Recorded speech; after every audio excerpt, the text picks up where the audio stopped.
Before President Trump's summit with Putin, Ukrainian President Vladimir Zelensky has rejected the idea that his country would give up land to end the war with Russia after the president suggested a peace deal could include some swapping of territories. Here's ABC's Chuck Syvertson with the details.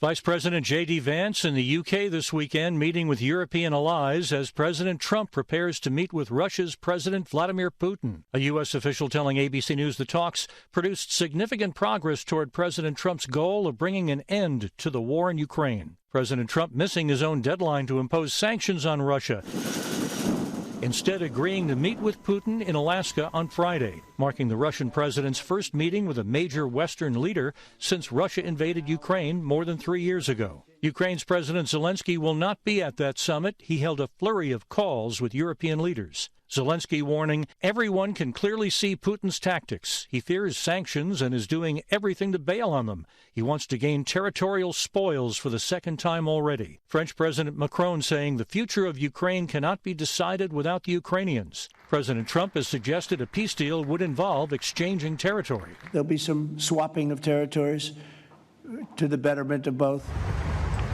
According to the Wall Street Journal, Europe and Ukraine have presented their own peace plan to top U.S. officials. It stipulates that ceding any land must be backed by ironclad security guarantees, including potential NATO membership for Ukraine, and rejects Russia's proposal to hand over Ukrainian-held parts of the Donetsk region. And although Zelensky will not be at Friday's summit, President Trump says he remains open to a trilateral summit with both Putin and Zelensky.